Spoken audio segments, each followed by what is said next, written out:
Okay, let's talk about Marvel Future Revolution. What I want to do in this video is tell you guys basically what the end game is like, what the grind is like, what the repetitive nature of it is like once you've done everything in the beginning and all the original stuff, and then you're kind of down to the repetitive aspects.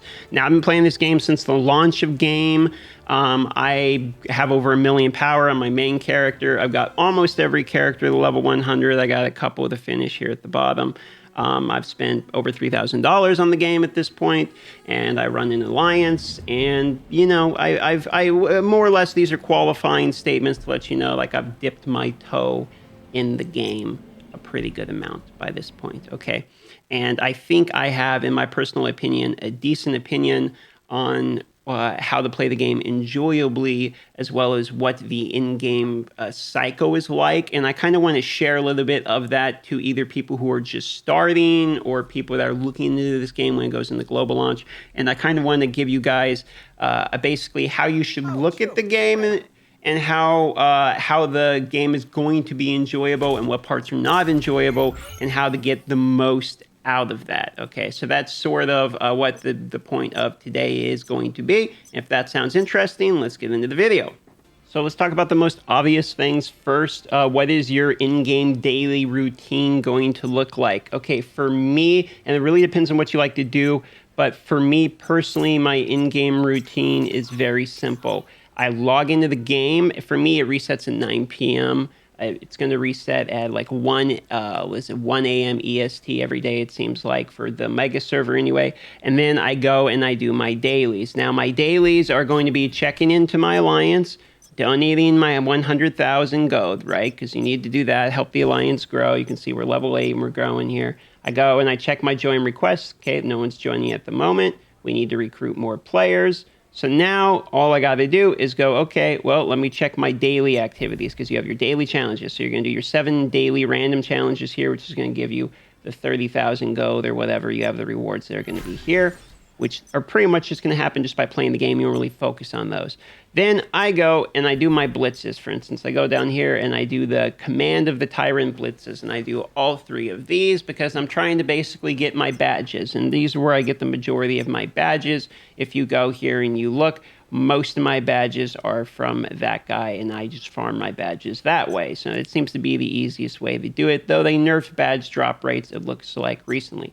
After I do those, I'll go and I'll do my daily raid, and if I want to spend some gems, I'll pay the refresh to do the gems, and it's going to be your normal daily raid. Okay, so then I do my raid. So then after I'm done with my raid, then I do my special operations, and more times than not, you see I haven't even been logging in lately, more times than not, I'll try to find an alliance member to play it with when I'm going real try hard, because normally your alliance missions here are going to ask you to do, hey, please do a special operation with alliance member 3 times or something like that. So normally you try to buddy up with an alliance member to get that done.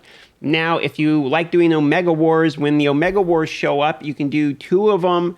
Man, I really need to start logging and actually doing this stuff. You can do 2 of them every day to get rewards, and those rewards are actually fairly good. The Dimension Duel you can do 5 times every single day. The rewards are pretty good here too, but I will say both Omega War and Dimension Duel are extremely pay to win. I would know. I've placed really high, multiple times because I sat down and just grinded it out. And the thing about Dimension Duel is something that a lot of people won't actually tell you about Dimension Duel is that what a lot of people do who are really like insanely high power, like the Mega Whales who can get all the way to the top, is you can just auto-click searching for opponent and have it just run overnight, and then you're just going to farm the people that end up going into the battle. And for that reason, you can just farm literally anyone overnight. And unless you're queuing into the same guy who's the same power as you and he farms you and gets a bunch of points off you, you're probably going to end up waking up with more points from what I've seen, okay? Because I figured this out because I was doing Dimension Duel and I kept running into the same guy. And it's like, I know this guy and he's a good player. And it was like, why is he just like playing on auto over and over and over and over again? And I was like, oh, I get what's going on here, because I didn't play enough to figure that one out. Dark Zone, here's the thing about Dark Zone. So we went really hard in Dark Zone the first week. We had about 20 or 30 people showing up at any given time, and we were punching through Dark Zone. The other alliances started showing up and doing it too. We were the WoWs, so we were obviously there first, just by welling out, And then the other alliance started to catch up. And now there's, I would say, 4 or 5 alliances, and we're actually not even in the ones that are really competing for the top spots at all. And the reason is there's multiple reasons. One of which is some of the people who run to be really competitive decide to go with some of the more competitive alliances, which makes sense because our alliance, most of the people don't like doing the Dark Zone at this point because it's an hour every single day, and PvP is not incentivized because you only get like a point for killing someone, like literally 1 point, and if you kill them, you can't kill them again in an hour. So that doesn't really make any sense, and the PvE is very repetitive. I mean, repetitive, it's literally walking back and forth in a line between mostly 2 or 3 spawn points, killing stuff.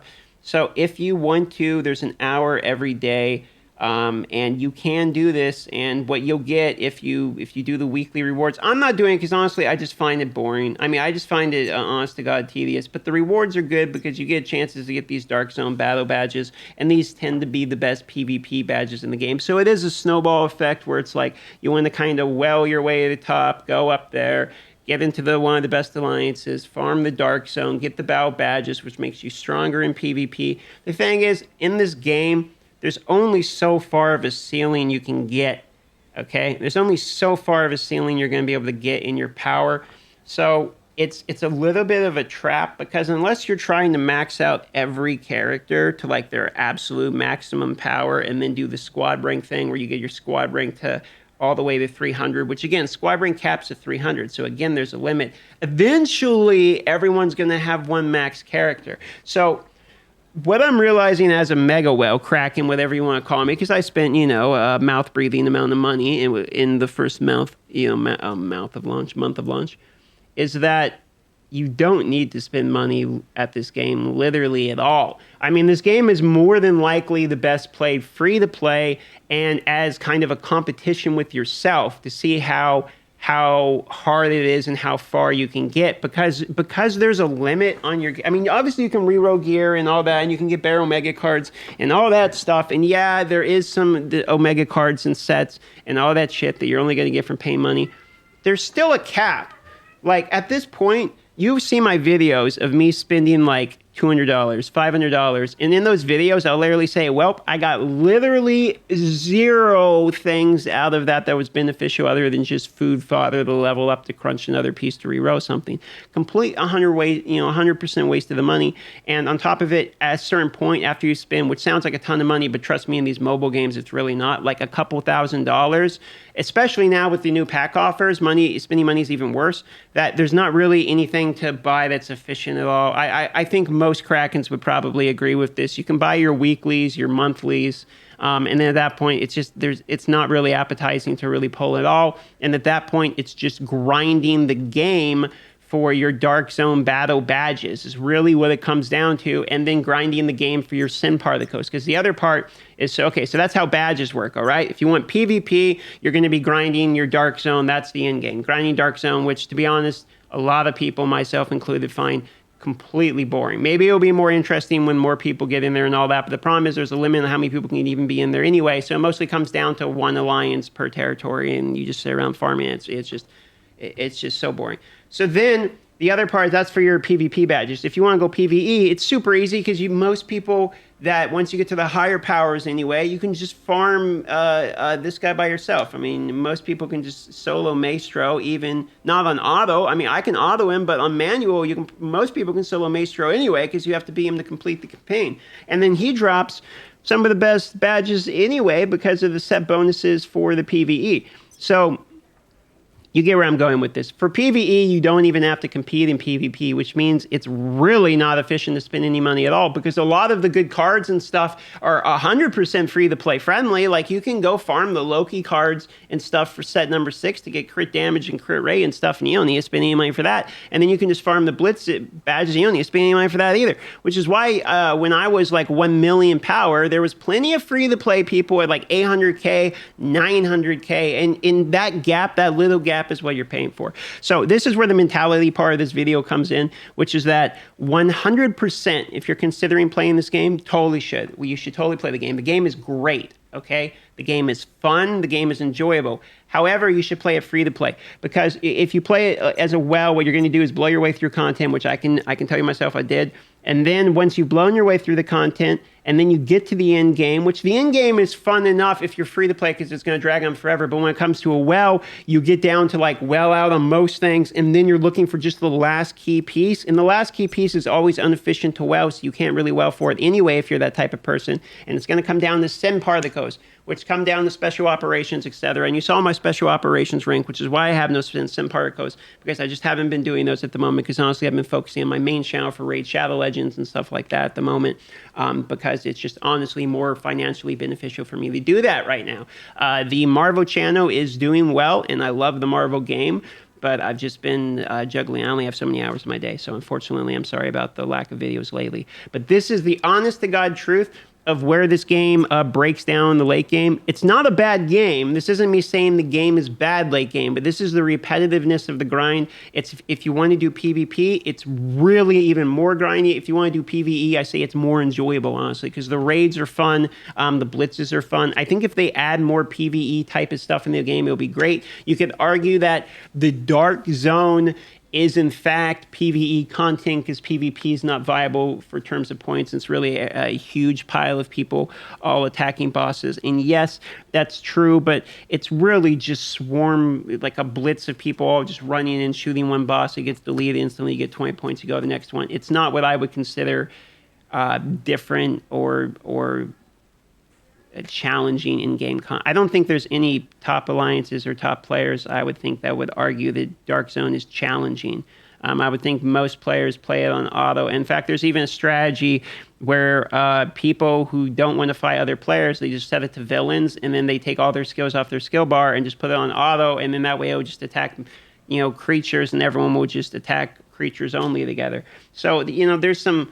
It is a little boring for the PvP side of things, but the Omega War is fantastic. You can see one starts here. In my personal opinion, Omega War is very well done. It's fun. It's balanced. I get shit on now because I'm a Storm and I have no mobility. So there's a lot of balance to it too. Now the wells are starting to fall off. It's all the mid-tier players, like the people who just spend a little bit are catching up, and then the free-to-play people catch up to them, etc. So I actually think the game has a lot of potential, especially when it comes to potential as of free-to-play enjoyability, because if you don't try to worry about these ranks, because look at it this way, I'm a well, right, and I was in the top ranks, and I'm not worrying about them anymore anyway. That's probably just because, to be honest, I play these games, I get really into them, I mess around, have fun, and then sometimes I'll get a little bored, and I'll come back to them, and I go back and forth. I normally am playing 2 to 3 mobile games at any given time. It's just kind of how I function, I